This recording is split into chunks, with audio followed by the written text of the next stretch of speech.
அடமானத்தில் இருக்கும் தங்க நகையை மீட்டு மார்க்கெட் விலையில் உடனடியாக விற்க சிறந்த வழி பிரைம் கோல்ட் ஹப். தொடர்புக்கு 9840551787. தங்கத்தை மட்டுமல்ல உங்கள் தன்னம்பிக்கையையும் மீட்டுத் தருகிறோம். ஹாலிடேஸ்னாலே அது நம்ம GT Holidays தான். GT Holidays, South India's #1 travel brand. You know you are special when you're with GT Holidays. மதுரையில் காட்டு குதிரை காட்டிடுச்சு நான் யாருன்னு. அது காட்டு குதிரை இல்லை, காட்டிய குதிரை. தான் யார் என்று காட்டிய குதிரை. சினிமாலிருந்து அரசியலுக்கு வந்த ஒன்லி ஒன் லைன், ஜெயிக்க போற வின்னாக போற one line Vijay. Line is line. நான் வந்து ஒதுங்கி நான் கரை சேரல, அக்கறையோட வந்திருக்கேன். யாரையும் கிண்டல் பண்ணி கலாட்டா பண்றதுக்காக சொன்ன வார்த்தை அல்ல. அதாவது மதுரையில் திரு விஜய் அவர்களை மாநாட்டில் பார்க்கணும் அப்படின்னு நினைச்சவன் ஒரு 40-50 லட்சம் பேர் இருப்பான். அந்த நினைச்சு கிளம்பி வந்தவன் ஒரு 30 லட்சம் பேர் இருப்பான். வந்து சேர்ந்து பார்த்தவன் ஒரு 15 லட்சம் பேர் இருக்கும். அஜித் சார் இருக்கிற தொகுதியில் தான் விஜய் சார் நிற்கிறாருன்னு வச்சுக்குவோம். யாருக்கு ஓட்டு போடுவார்னு நினைக்கிறேன்? அது விஜய் தான் போடுவார். இது ஒரு மைண்ட் சைக்காலஜி தான். அஜித் அவர்கள் விஜய் அவர்களுடைய மாநாடு பார்த்துருப்பாரா? 100% என்ன கேட்குறீங்க? லைவ்ல பார்த்துட்டு இருக்கோம். என்ன நடக்குதுன்னு தெரியணும்ல. அதோட ரஜினி சார் நிறைய பார்த்துருப்பாரு. ரஜினி சாருக்கு நம்ம கொஞ்சம் பண்ணியிருக்கலாமோன்னு தோணுது. அவர் பார்த்தாலே இப்போ நேற்று கூட அவர்கிட்ட கேட்குறாங்க, விஜய் சார் இப்படி பேசினாருன்ட்டு. அந்த சிரிச்சுட்டு அவர் போகிறதுலேயே தெரியுது. என்கிட்டயே கேட்குறீங்கல்ல, நியாயமாக நான் என்கிட்ட நீங்கள் கேட்டிருக்கணும் மாநாடு எப்படி சார்னு. இப்போ அந்த மாநாடை பற்றி என்கிட்ட கேட்குறீங்களான்னு அதில் இருக்குது அவர் சிரிப்பில். அதன் சினிமா நேயர்களுக்கு வணக்கம். விஜய் அவர்களுடைய மாநாடு ரொம்பவே சிறப்பாக வந்து நடந்து முடிஞ்சிருக்கு. இதை பற்றி நம்ம கூட ஷேர் பண்ணிக்க இன்றைக்கி ஜாயின் பண்ணியிருக்காரு பிரவீன் காந்தி அவர்கள். வாங்க பேசலாம். வணக்கம் சார். வணக்கம்மா சார், விஜய் அவர்களுடைய மாநாடு வந்து ரொம்ப வெற்றிகரமாக வந்து நடந்து முடிஞ்சிருக்கு. அவர்களுடைய ஸ்பீச்சுமே வந்து ரொம்ப பிரபலமாக வந்து பேசப்பட்டுச்சு. லயன் இஸ் ஆல்வேஸ் லயன், இது மாதிரி நிறைய விஷயங்கள் சொல்லியிருந்தாரு. அதில் முக்கியமான ஒரு விஷயம் பார்த்தீங்கன்னா, நான் ஒன்றும் மார்க்கெட்டுக்கு போய் மார்க்கெட் முடிஞ்ச அப்புறம் நான் ஒன்றும் அரசியலுக்கு வரல அப்படின்னு சொல்லி, இதுக்கு பின்புலம் ஏதாவது இருக்கா சார்? பின் காரணங்கள் ஏதாவது இருக்குதா? நான் உங்கள் சேனலில் தான் சொன்னேன், மதுரை மாநாடு குலுங்கும். கிட்டத்தட்ட 20 லட்சம் பேர் வருவாங்க. மதுரையில் தான் நடக்கும். காட்டு குதிரை மதுரை வருதுன்னு சொல்லி மதுரை வந்தாச்சு. அது ஒன்று சொன்னேன். ப்ளஸ்ஸு அடுத்த இது எங்கே நடக்கும் அப்படின்னு உங்களை மாதிரி ஒரு நெறியாளர் கேட்டப்போ நான் மதுரை தான் நடக்கும்னு சொன்னேன். மதுரையில் காட்டு குதிரை காட்டிடுச்சு நான் யாருன்னு. அது காட்டு குதிரை இல்லை, காட்டிய குதிரை. தான் யார் என்று காட்டிய குதிரை. நிச்சயமாக ஒரு ஒரு நடிகனுங்க அரசியல் ஸ்டேஜுக்கு வந்து என்ன பண்ணுவாங்கன்னு ஒரு கிண்டல் எப்போவுமே இருக்கும். இவனுங்களுக்கு எதுக்கு நாங்கள் இருக்கோம்லன்னு எப்போவுமே ஒரு கிண்டல் இருக்கும். அந்த கிண்டலை வந்து கிளறிட்டாருன்னு தான் சொல்லணும். இனிமேல் நீங்கள் நடிகனை வந்து அவரோட பாடி லாங்குவேஜ், அவரோட ஸ்டைலை யாரையா பண்ண சொல்லுங்கள். ஒரு 35 நிமிஷம் 40 நிமிஷம் சரவெடியாக வெடித்தார் இல்லையா? ஒரு சிவகாசின்னு பேர் வச்சதுனாலே என்னன்னு தெரியல, சிவகாசியில் நடித்தவர்னாலேன்னு தெரியல, சிவகாசி பட்டாசு மாதிரி வெடிச்சிட்டார். நல்லாவும் இருந்தது. நீங்கள் கேட்ட கேள்வி என்னென்னா, லைன் இல்லையா? Line is line. அதான் ஒன் லைனை தான் அது. சினிமாவில் நாங்கள் ஒன்லைன் தான் கேட்போம். கதை என்ன அப்படின்னு. Online, only one line. இப்போதைக்கு சினிமாலிருந்து அரசியலுக்கு வந்த ஒன்லி ஒன் லைன், ஜெயிக்க போகிற வின்னாக போகிற ஒன் லைன், வின்னாக போகும் ஒன் லைன் விஜய். இதுதான் one line. Okay, always line is line. அந்த லைனுக்கும் இந்த லைனுக்கும் ஒன்று தான் இல்லையா? ஸோ எல்லாருமே என்ன சொல்லுவாங்கன்னா, ஒரு குற்றச்சாட்டு உண்டு. சினிமாக்காரங்களாம் சினிமாவில் மார்க்கெட் இருக்கிற வரைக்கும் இருப்பானுங்க, அதுக்கப்புறம் இங்கே வந்துடுவானுங்க. இராணுவ அதிகாரிகள், இராணுவத்தில் வேலை செஞ்சவங்கலாம் வயசான காலத்தில் எங்கேயோ ஒரு சாதாரண இடத்துல போய் நிற்கிறாங்க. ஒரு பாவம் மிலிட்ரியில் இருந்தவங்களாம் கடைசி காலத்தில் எங்கே போய் வேலை செய்வாங்கன்னா, ஏடிஎம்மில் வாட்ச்மேனெல்லாம் இருப்பாங்க. ஸோ அதெல்லாம் இல்லாமல் நடிகனுங்க மட்டும் இப்படின்னு ஒரு கிண்டலாக பேசுவாங்க. அதில் ஒரு சில நடிகர்களை நாமளாக புரிஞ்சுக்குவோம். ஓ, இவர் இவ்வளோ சொல்கிறாரு அப்படின்னு புரிஞ்சுக்குவோம்.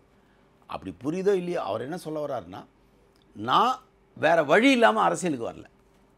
ஓகே, சரி வயசாயிடுச்சு, இனிமேல் என்ன பண்ணலாம், சரி அரசியலுக்கு போகலாமா, அப்படி வரல.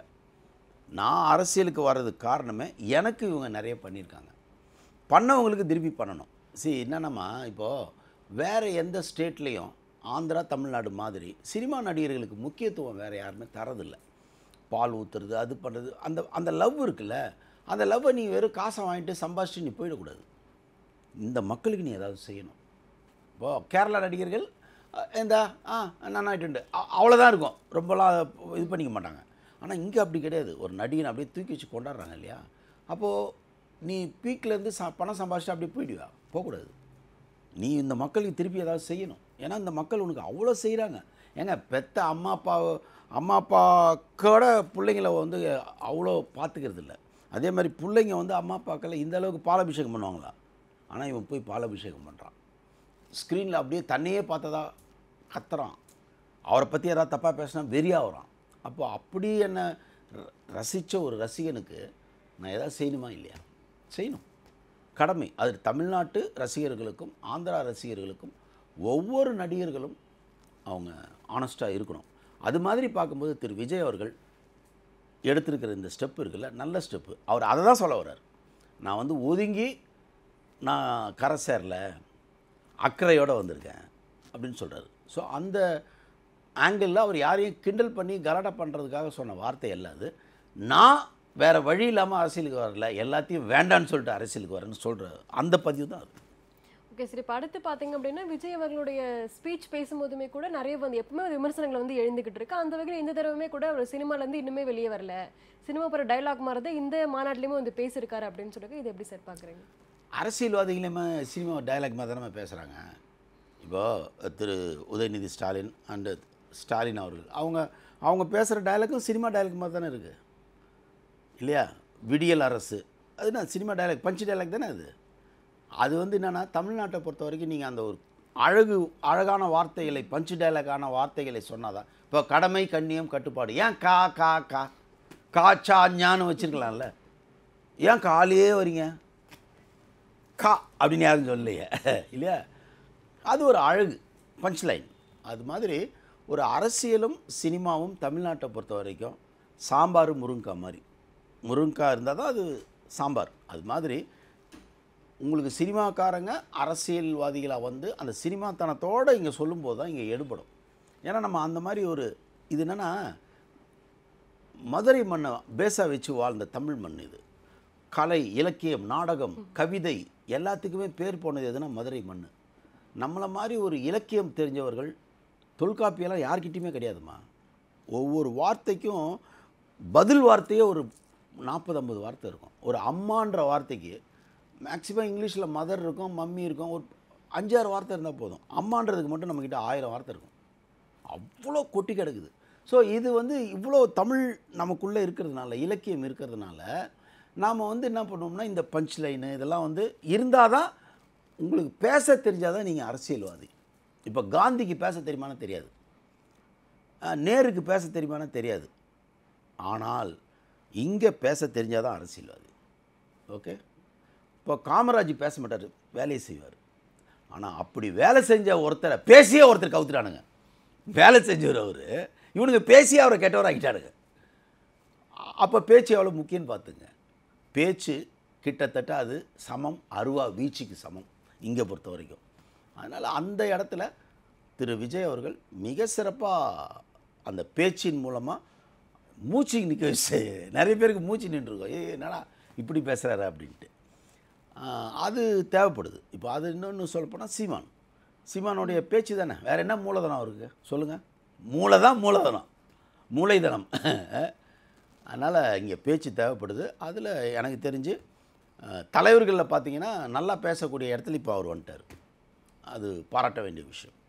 இப்போ தாவேகா மாநாடு சிறப்பாக நடைபெற்று எல்லா ஏற்பாடுகளும் நடந்தாலும் கூட நம்ம சேனல் இருந்துமே கூட அங்கே வந்து போயிருந்தாங்க. அப்போ பார்க்கும்போது பெண்களுக்கான சரியான வசதிகள், கழிப்பறை வசதிகள் இல்லை, அதுக்கப்புறம் ஒருத்தர் கூட இறந்திருக்காருன்னு அப்படி கூட செய்திகள் வந்து இது எப்படி சார் பார்க்குறீங்க? இல்லைம்மா, என்னென்னா 20 லட்சம் பேர் கூடுற இடமா, நீங்கள் ஒரு ஒரு ஒரு 1000 பேர் கூடுற ஒரு கல்யாணத்துலேயே பொண்ணு வீட்டில் போய் கேட்டு பாருங்கள், மாப்பிள்ளை வீட்டில் கேட்கணும் நீங்கள்.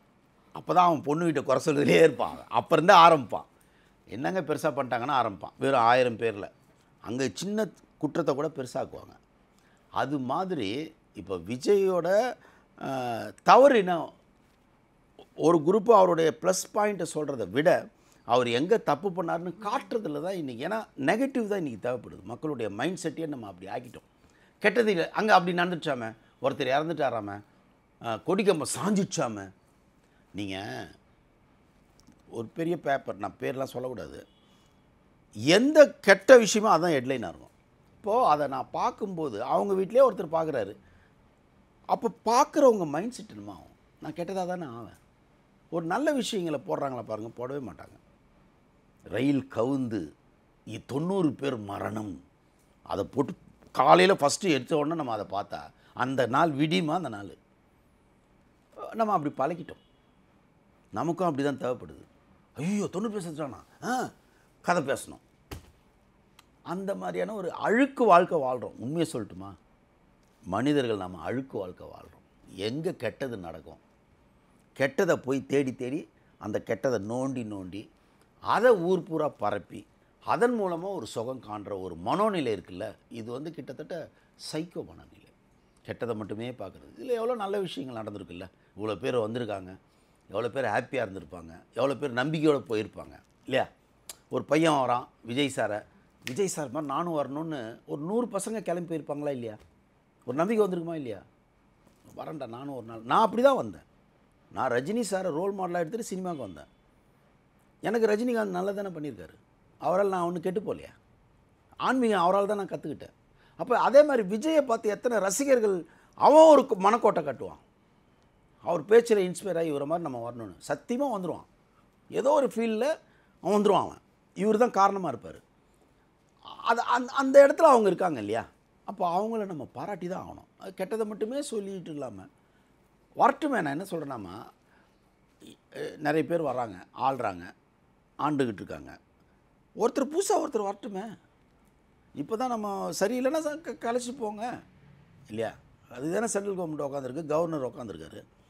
ஒரு புதுசாக ட்ரையே பண்ணக்கூடாதுன்னு ஒரு மனோநிலையை நம்ம உருவாக்கி வச்சுருக்கோம்ல, அது தப்பு. அதுக்காக உருவாக்கப்படுற நெகட்டிவ் தான் இதெல்லாம் தவிர அது நெகட்டிவ் அல்ல, ஒரு குட்டி குட்டி சம்பவங்கள்.